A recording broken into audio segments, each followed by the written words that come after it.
Hello and good morning everybody. मैं वैशाली गोगे आप सभी का स्वागत करती हूं हमारे चैनल पर और आप देख रहे हैं खबरें फटाफट। तो आइए दोस्तों, आपकी सुबह की शुरुआत करते हैं दिन भर की ताजा तरीन गर्मा गर्म खबरों के साथ। आप तो जानते ही हैं कि हाल फिलहाल में कोरोना वैक्सीन के क्या कुछ हाल हैं। दुनिया के अधिकतर देशों में वैक्सीनेशन की प्रक्रिया शुरू हो गई है और भारत में भी जल्द ही वैक्सीनेशन शुरू होने वाला है। और इसी वैक्सीनेशन में देश में राजनीतिकरण हो रहा है और भी कई सारी बातें सामने आ रही हैं। स्वास्थ्य मंत्री अपने अपने ओपिनियन रख रहे हैं, तो साथ ही में राजनेता इस पर अपनी राजनीति शुरू कर चुके हैं। इसके अलावा किसान आंदोलन को लेकर भी कई सारी बातें सामने आ रही है, जिनके बारे में हम आपको आगे इस वीडियो में बताएंगे। तो वीडियो के साथ एंड तक बने रहिएगा। लेकिन खबरों की ओर बढ़ने से पहले एक नजर डाल लेते हैं सुर्खियों की ओर। किसान आंदोलन और कृषि कानून पर आज सुनवाई करेगा सुप्रीम कोर्ट। भारत में पहली बार मिला अफ्रीकी कोरोना स्ट्रेन, इस पर 3 तरह की एंटीबॉडी बेअसर। इमरान खान ने फिर अलापा कश्मीर राग, कहा 370 की बहाली तक भारत से नहीं होगी कोई बात। दिल्ली में भी बर्ड फ्लू की पुष्टि, 8 सैंपल पॉजिटिव पाए। Made in India corona vaccine की बढ़ी डिमांड, 9 देशों ने भारत से मांगी मदद।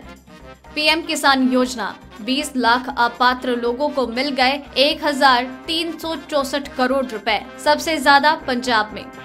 व्हाट्सएप में फिर मिली खामी, गूगल सर्च में दिखे नंबर्स और प्राइवेट ग्रुप्स के ज्वाइनिंग लिंक। स्कोडा की नई एसयूवी कुशक का नाम संस्कृत से, जाने क्या है मतलब। जी हाँ दोस्तों, ऐसी और भी कई खबरें और अपडेट्स हैं जिनके बारे में हम आपको आगे इस वीडियो में बताएंगे, तो आप वीडियो के साथ एंड तक बने रहिएगा। इसी के साथ ही आपसे ये भी कहना चाहूंगी कि इस वीडियो को बनाने में मुझे बहुत मेहनत लगती है और आप भी उतनी मेहनत, प्यार और सब्र के साथ इस वीडियो को एंड तक देखते हैं। इस बात का मैं तहे दिल से शुक्रिया अदा करती हूँ और आपका ये प्यार और मोटिवेशन ही तो है जब आप वीडियो को एंड तक देखने के बाद इसे लाइक और शेयर करते हैं, अपने विचार हमसे साझा करते हैं। तो आप ऐसा ही अपना सपोर्ट हमारे साथ यूं ही बरकरार रखिएगा और हम आपके लिए बेहतरीन काम करते रहेंगे। अब चलिए दोस्तों, खबरों की ओर बढ़ते हैं। देश में कोरोना वायरस से संक्रमित मरीजों की संख्या कम होने लगी है। स्वास्थ्य मंत्रालय की ओर से जारी आंकड़ों के अनुसार पिछले 24 घंटे में संक्रमण के 7,681 नए मामले सामने आए, 887 लोगों की जान गई। नए केस सामने आने के बाद देश में अब तक कोरोना संक्रमित मरीजों की कुल संख्या 1,04,50,284 है और अब तक 1,50,999 लोग इससे अपनी जान गंवा चुके हैं और इस समय 2,62,434 एक्टिव केस हैं। चलिए बढ़ते हैं अगली खबर की ओर। प्रदर्शनकारी किसान संगठनों के साथ सरकार की बातचीत में गतिरोध बरकरार रहने के बीच उच्चतम न्यायालय नए कृषि कानूनों की चुनौती देने वाली कई याचिकाओं और दिल्ली की सीमा पर चल रहे किसान प्रदर्शन से जुड़ी याचिकाओं पर सोमवार को सुनवाई करेगा। केंद्र और किसान संगठनों के बीच 7 जनवरी को हुई 8वें दौर की बातचीत में भी कोई समाधान निकलता नजर नहीं आया, क्योंकि केंद्र ने विवादास्पद कानून निरस्त करने से इनकार कर दिया, जबकि किसान नेताओं ने कहा कि वो अंतिम सांस तक लड़ाई लड़ने के लिए तैयार हैं और उनकी घर वापसी सिर्फ कानून वापसी के बाद होगी। प्रधान न्यायाधीश एस.ए. बोबड़े की अध्यक्षता वाली पीठ द्वारा सोमवार को की जाने वाली सुनवाई महत्वपूर्ण है, क्योंकि केंद्र और किसान नेताओं के बीच 15 जनवरी को अगली बैठक निर्धारित है। चलिए बढ़ते हैं अगली खबर की ओर। देश में कोरोना वायरस ने खुद को भयानक तौर पर बदल लिया, यानी वो म्यूटेट कर रहा है। इस म्यूटेशन की वजह से अब उस पर 3 तरह की एंटीबॉडीज का कोई असर नहीं है। इसे खोजा है मुंबई के एक डॉक्टर और उनकी टीम ने। कोरोना ने जो म्यूटेशन किया है उसका सीधा संबंध दक्षिण अफ्रीकी स्ट्रेन से है, यानी ये कोरोना के खिलाफ आपके शरीर में बन रही एंटीबॉडी का असर इस नए कोरोना वायरस पर कम करेगा। कुछ रिपोर्ट्स के अनुसार टाटा मेमोरियल सेंटर में हिमेटोपैथोलॉजी के associate professor doctor Nikhil Patkar ने कहा, मुंबई में जो म्यूटेशन मिला है उसका नाम E484K म्यूटेशन है। ये दक्षिण अफ्रीका में मिले कोरोना स्ट्रेन्स K417N, E484K और N501Y में से एक है। चलिए बढ़ते हैं अगली खबर की ओर। कोरोना महामारी के बीच दुनिया को इसकी वैक्सीन का बेसब्री से इंतजार है। ऐसे में कोरोना वैक्सीन को लेकर कई देश भारत का रुख कर रहे हैं। भारत में वैक्सीन के उत्पादन और आपूर्ति के लिए पूरी तरह तैयार है। ब्राजील, मोरक्को, सऊदी अरब, म्यांमार, बांग्लादेश, दक्षिण अफ्रीका जैसे देशों ने भारत से वैक्सीन की आधिकारिक तौर पर मांग की है। सूत्रों का कहना है कि कोरोना वैक्सीन के वितरण में भारत सरकार बांग्लादेश, भूटान, नेपाल, श्रीलंका और अफगानिस्तान जैसे पड़ोसी देशों को तवज्जो देगी। इस बाबत विदेश मंत्रालय के प्रवक्ता अनुराग श्रीवास्तव कहते हैं, भारत शुरू से ही कोविड-19 महामारी के खिलाफ आम लड़ाई में वैश्विक प्रतिक्रिया में सबसे आगे रहा है। हम इस दिशा में सहयोग करने को अपने कर्तव्य के तौर पर लेते हैं। चलिए बढ़ते हैं अगली खबर की ओर।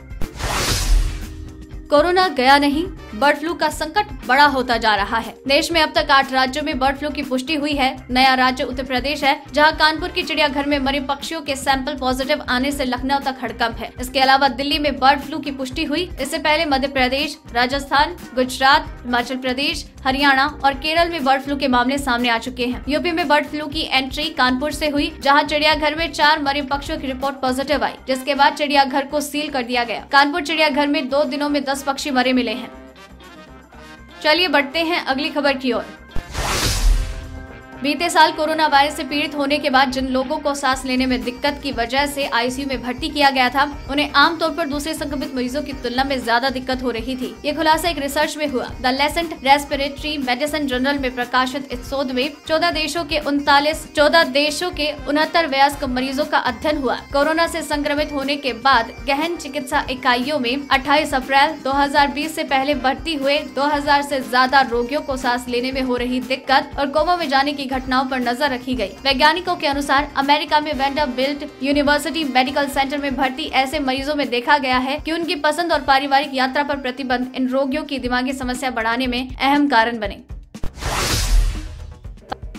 दोस्तों, खबरें खत्म नहीं हुई है। वीडियो में आगे और भी कई महत्वपूर्ण खबरें बाकी है, लेकिन अगर आप चाहते हैं कि आप तक खबरें लगातार आती रहे तो अभी चैनल को सब्सक्राइब कीजिए, बेल आइकन को दबाइए ताकि आप तक सारी नोटिफिकेशन आते रहे। अब चलिए दोस्तों अगली खबर की ओर बढ़ते हैं।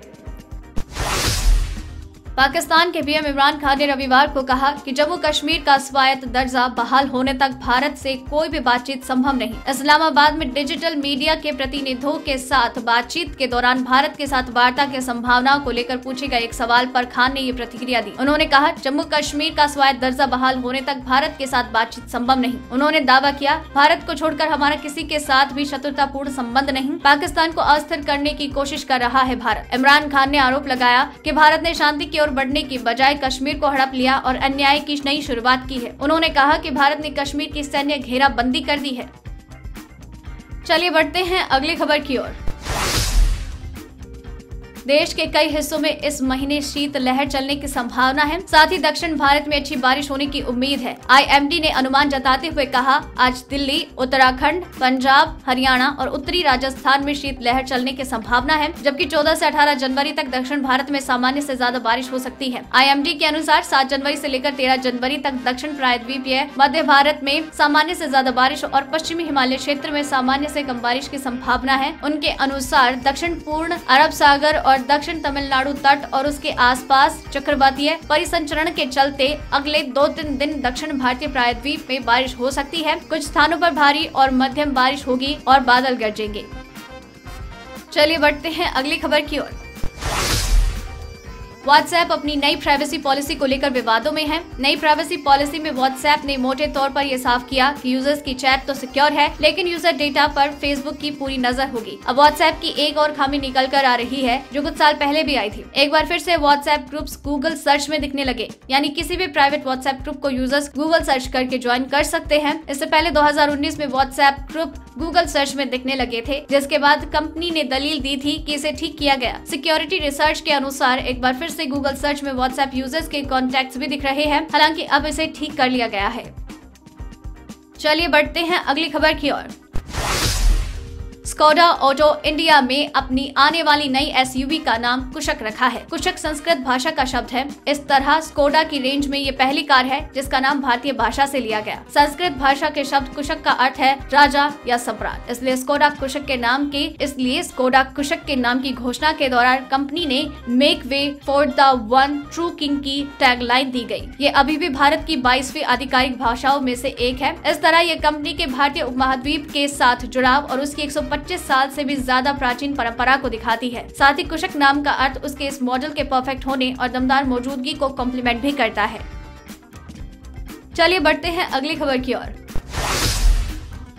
सरकार ने पीएम किसान योजना के तहत करीब 20.48 लाख अपात्र लोगों को 1364 करोड़ रुपए की रकम दी। कृषि मंत्रालय ने आरटीआई के तहत दिए गए जवाब में खुद ये खुलासा किया। ऐसे गलत तरीके से लाभ उठाने वालों में सबसे ज्यादा पंजाब के किसान हैं। गौरतलब है कि प्रधानमंत्री किसान सम्मान निधि योजना के तहत हर छोटे और सीमांत किसानों के खाते में 6,000 रुपए डाले जाते हैं। ये योजना केंद्र सरकार ने 2019 में लॉन्च की थी। ये उन किसानों को दिया जाता है जिनके पास 2 हेक्टेयर तक की जमीन है। सरकार ने अभी हाल ही में 25 दिसंबर को इस योजना के तहत लाभार्थी किसानों के खाते में 7वीं किश्त के तहत 2,000 रुपए ट्रांसफर किए हैं। तो दोस्तों, आज की इस वीडियो में बस इतना ही। खबरों का ये सिलसिला यही खत्म करते हैं, लेकिन खबरें लगातार आप तक पहुंचती रहेगी, क्योंकि अभी आप चैनल को सब्सक्राइब कीजिए और फिर बाद में बेल आइकन को दबाइए ताकि आप तक सारे नोटिफिकेशन पहुंचते रहे। अगर आपने वीडियो एंड तक देखा है तो खबरों के बारे में अपने विचार हमसे साझा करें और अपना नाम भी मेंशन करें। और वीडियो पसंद आई तो इसे लाइक और शेयर करना बिल्कुल ना भूलें। धन्यवाद।